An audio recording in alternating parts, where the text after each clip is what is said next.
안녕하세요, 여러분. 곰젤리예요. 오늘은 동식물의 꽃과 뿌리에 관해 알아볼 거예요.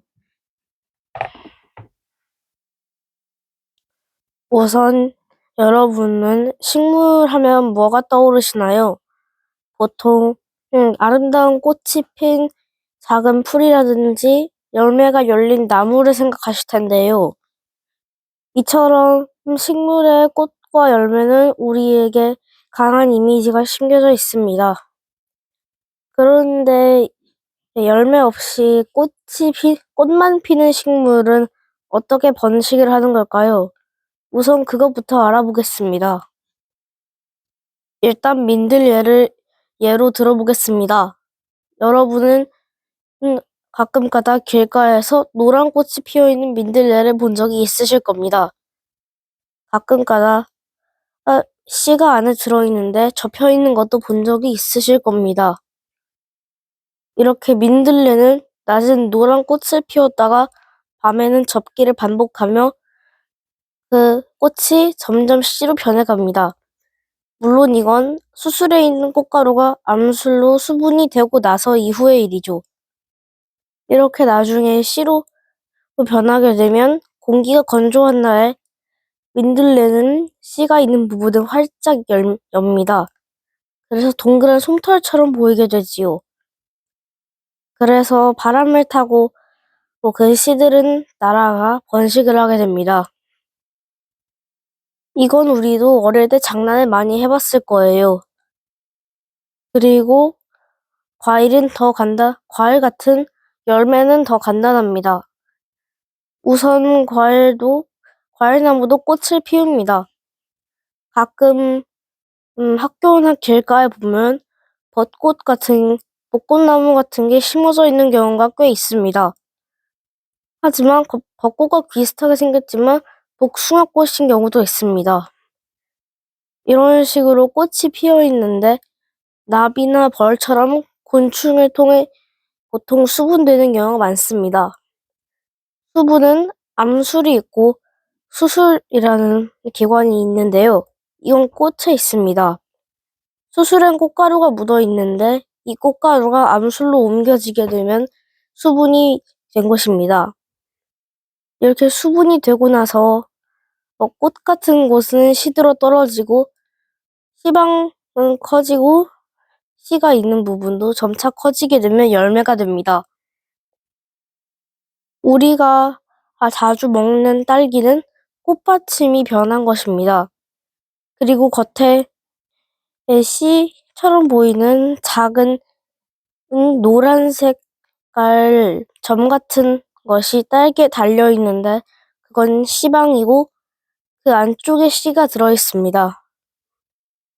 그리고 우리가 먹는 과일 중에 대표적인 사과도 꽃받침이 비대해진 것입니다. 그리고 복숭아는 좀 복잡한 구조인데요. 복숭아는 총 3겹으로 이루어져 있습니다. 단면으로 잘라보면 겉에 있는 복숭아 껍질과 우리가 먹는 말랑한 부분, 그리고 안쪽에는 얇은 막과 함께 복숭아 씨가 들어있습니다.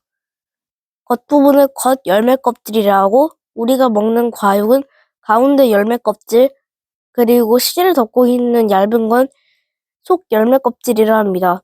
그리고 그 안쪽에 씨가 들어있습니다. 이런 식으로 우리는 보통 씨를 골라내고 먹는 경우가 많습니다. 이런 음식으로는 사과, 수박, 복숭아 등 많이 있죠. 하지만 딸기나 토마토처럼 씨를 통째로 먹는 경우도 있습니다. 딸기는 씹을 것도 없죠. 그리고 대표적으로는 토마토가 있습니다. 토마토는 씨나 겉, 속 가리지 않고 꼭지를 떼어내고 다 먹는 음식입니다. 이런 식으로 음식으로 보통 과일이나 채소는 많이 쓰입니다. 근데 씨는 어떻게 부화하게 되는 걸까요? 네, 일단 씨는 보통 단면으로 잘랐을 때 배젖이라는 부분이 있습니다. 이 부분은 잘 보이지 않지만 보통 씨가 싹을 틔우기 위한 영양분이 들어있습니다. 보통 이런 건 옥수수 등의 경우고, 강낭콩을 단면으로 잘라보면 그 안쪽에 이미 싹이 터있지만 바깥으로 나오지 않은 경우가 꽤 있습니다. 이때는 배젖이 없습니다. 이미 배젖에 있는 영양분을 전부 흡수했기 때문에 안쪽에는 이미 잎이 몇 가닥 있는 것입니다. 씨는 보통 온도나 습기 등이 전부 맞춰졌을 때 싹을 틔우게 됩니다. 배젖이 있고 온도가 맞춰졌을 때야 비로소 싹이 생겨서 틔우는 식물로는 보통 옥수수 등이 있습니다. 이런 식으로 꽃만 틔우는 꽃만 틔우는 식물은 보통 낮에는 꽃을 피웠다가 밤에는 접었다가를 반복합니다. 근데 이런 식으로 꽃이 수분을 할 때는 벌은 어떻게 이걸 아는 것일까요? 맨눈으로 보면 보통 꿀샘은 잘 보이지 않습니다. 하지만 벌 같은 경우는 많이 다릅니다. 벌이나 이런 곤충들은 이 수백 개의 낫눈이 모자이크처럼 이루어져 있습니다. 이 눈들은 각자 빛을 받아 빛의 강도만을 기록합니다. 이런 것들이 수백 개는 모여져서 완전한 이미지를 만들게 됩니다. 이건 자외선 필름으로 찍었을 때와 같은 모습입니다. 자외선 필름을 꽃을 보면 우리가 일반적으로 볼 수 없는 선들이 꽤 나 있습니다. 이 부분이 꿀샘이 있는 것이고, 곤충은 맨눈으로 잘 보이지 않는데도 잘 찾아내는 이유가 이것이었습니다. 이런 식으로 잘 보이지 않는 선이 나타나는 꽃 등으로는 대표적으로 달맞이꽃, 들국화, 붓꽃 등이 있습니다. 이런 식으로 식물의 아름다움과 결실을 상징하는 꽃과 열매에는 다양한 사실들이 숨겨져 있었습니다. 여러분은 꽃과 열매 중에 어떤 게 좋으신가요? 호불호가 좀 많이 갈리겠지만 둘 다 식물의 번식을 위한 수단입니다.